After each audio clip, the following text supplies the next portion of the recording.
Вчера в Польше глава МИД Армении Арарат Мирзоян сделал ряд важных заявлений по поводу Азербайджана, его президента Ильхама Алиева и в целом армяно-азербайджанских отношений. Ниже приведены самые важные отрывки, которые могут заинтересовать армянскую публику. Мы не видим политической воли Азербайджана в вопросе подписания мирного договора, заявил Арарат Мирзоян. Несмотря на все вызовы, эскалации, нападения на территорию Армении, за последние 3 года была проделана огромная работа по заключению мирного договора между Арменией и Азербайджаном.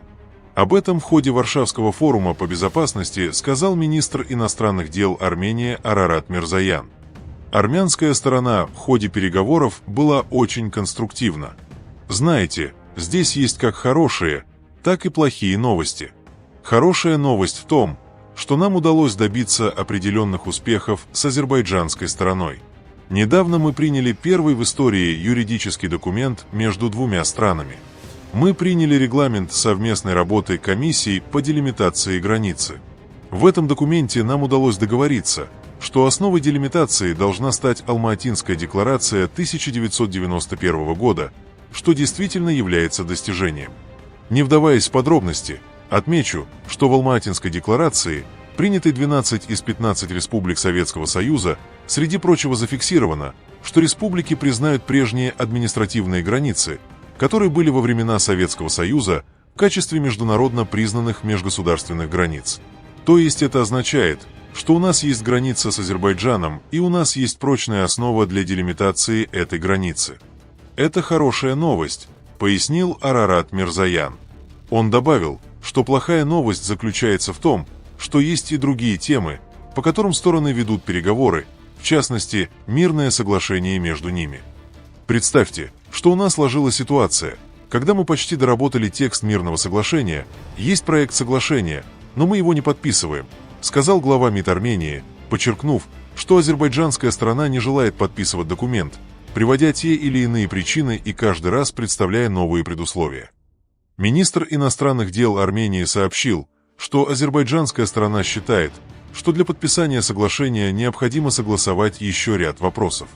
Мы считаем, что в мире не существует такого соглашения между двумя странами, которое регулирует все аспекты и сферы отношений между ними.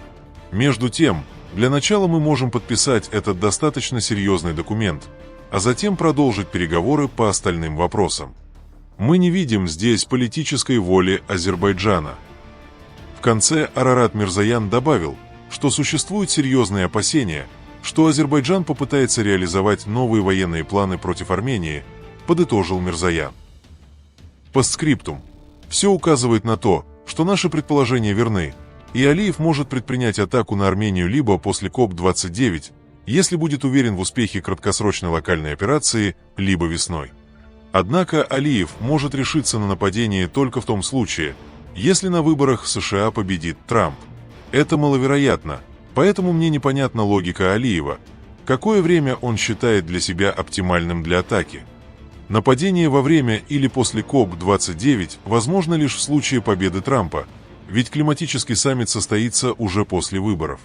Но если победит Харрис, что весьма вероятно, что тогда будет делать Баку? Я не вижу сценария, при котором он мог бы начать атаку весной следующего года. Наиболее подходящий момент для нападения для него – это осень, до выборов, на фоне возможной эскалации между Ираном и Израилем. Однако существует нюанс. Режим Алиева может оказаться вовлеченным, намеренно или нет, в эту эскалацию, и тогда Армения перестанет быть его основной проблемой. В целом, время работает против Алиева, окно возможностей скоро закроется, но долг перед Путиным остается.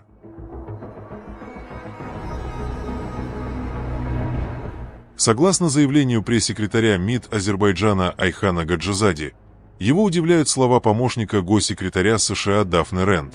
Несмотря на масштабные преступления против человечества и массовые убийства азербайджанцев, якобы совершенные Арменией, американская сторона лишь теперь обращает внимание на важность устранения нарушений международного гуманитарного права. По словам Гаджизади, если США не будут требовать расследования преступлений со стороны Армении, это будет одностороннее заявление, сделанное под влиянием армянской пропаганды. Фактически, своим заявлением Гаджизади признает преступления, совершенные Азербайджаном, но пытается оправдать их тем, что Армения тоже совершала преступления. Попытки Азербайджана перекладывать вину на Армению нам давно известны, но все международные партнеры видят, что Республика Армения готова к любому объективному, неангажированному международному расследованию, например, со стороны прокуроров МУС, членом которого Армения является, а Азербайджан нет. Единственное, что мешает азербайджанскому режиму признать юрисдикцию МУС и потребовать расследования так называемых «преступлений Армении», это страх оказаться на скамье подсудимых в Гааге. Мы видим, что вместо этого они ограничиваются многочисленными комментариями с удивлениями и категорическими несогласиями. Армения готова расследовать предполагаемые преступления, в том числе в сотрудничестве с Азербайджаном, на взаимной основе. Однако Азербайджан отказывается даже от давно предложенного аппаратом премьер-министра Армении создания совместного механизма для расследования нарушений режима прекращения огня.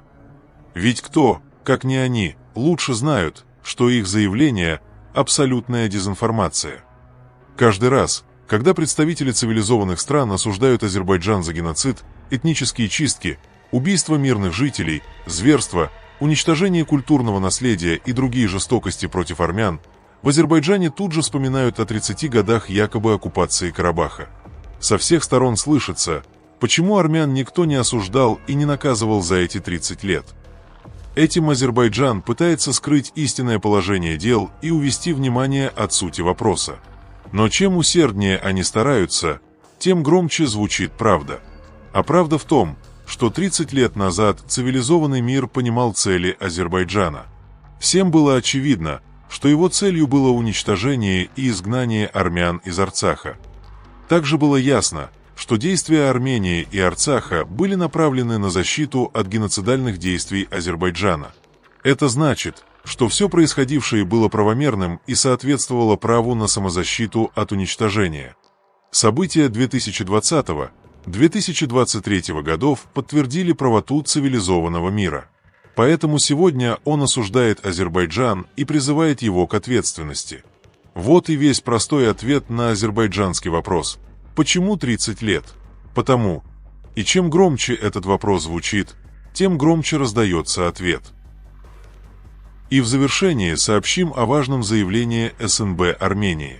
Служба национальной безопасности Армении выступила заявлением, в котором утверждается, что, исходя из миссии по поддержанию конституционного строя Республики Армения, защите прав, свобод и законных интересов человека, организации, а также общества и государства, она призывает представителей оппозиционных политических сил воздержаться от призывов к захвату власти и насильственному свержению конституционного строя в Ереване. СНБ призывает воздержаться от призывов к применению насилия в отношении лиц или групп, обусловленного какими-либо обстоятельствами, и от публичных призывов к сопротивлению представителям власти или к действиям, направленным на их выполнение. В СНБ предупреждают, что владеют оперативной информацией и, используя все предоставленные структуре инструменты, способны нейтрализовать действия, направленные на подрыв внутренней безопасности Республики Армения. В заявлении также отмечается, подтверждая, что любое действие, угрожающее конституционному строю и безопасности Республики Армения, повлечет соответствующие уголовно-правовые последствия. Мы призываем граждан, участвующих в митингах, соблюдать закон и не поддаваться на провокации. Пишите ваше мнение в комментариях и подписывайтесь на наш канал, чтобы не пропустить самые важные новости мира и нашего региона.